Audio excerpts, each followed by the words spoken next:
Monsieur et Madame Georges Darnel, son prénom à elle était Elsie, mais la chose importe peu, faisaient le tour de la Terre pour leur lune de miel, leur deuxième lune de miel, à l'occasion du 20e anniversaire de leur mariage.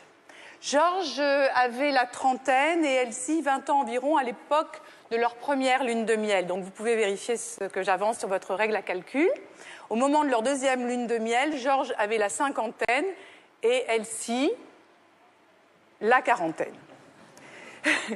Sa redoutable quarantaine, et ce qualificatif s'adresse aussi bien aux femmes qu'aux hommes, était affreusement déçu par ce qui lui était arrivé. Ou, pour être plus précis, par ce qui ne lui était pas arrivé. Pendant les 3 semaines déjà écoulées de leur deuxième lune de miel, pour être absolument sincère, rien. Absolument rien ne lui était arrivé. Et puis, ils arrivèrent à Calcutta. Ils arrivèrent en début d'après-midi. Après un peu de toilette à l'hôtel, ils décidèrent de faire un petit tour en ville et d'y voir le maximum de choses dans le cours des 24 heures qu'ils comptaient y passer. Et ainsi, ils arrivèrent au bazar.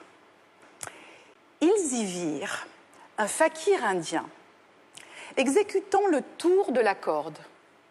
Le fakir, assis devant un petit bout de corde lové à ses pieds, jouait sur son flageolet un petit air tout simple qu'il reprenait sans cesse.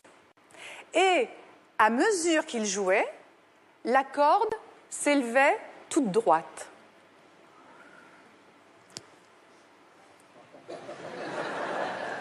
Et cela donna à Elsie une merveilleuse idée, dont elle ne dit pourtant rien à Georges.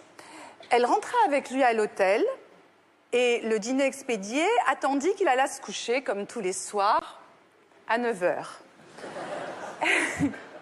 Elle sortit alors de la chambre, puis de l'hôtel.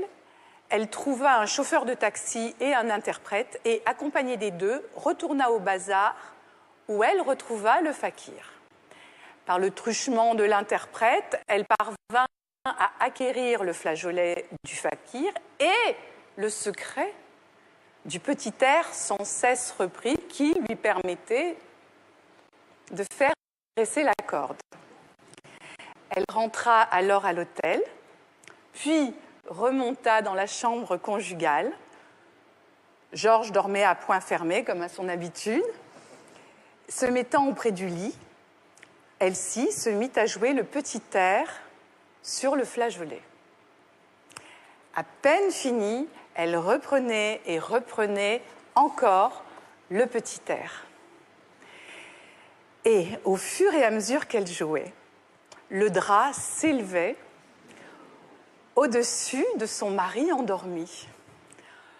Quand le drap eut atteint une hauteur suffisante, Elsie posa le flageolet et, avec un cri de joie, rejeta le drap. Et elle vit, dressée toute droite, la ceinture du pyjama de Georges. Michel Larocque.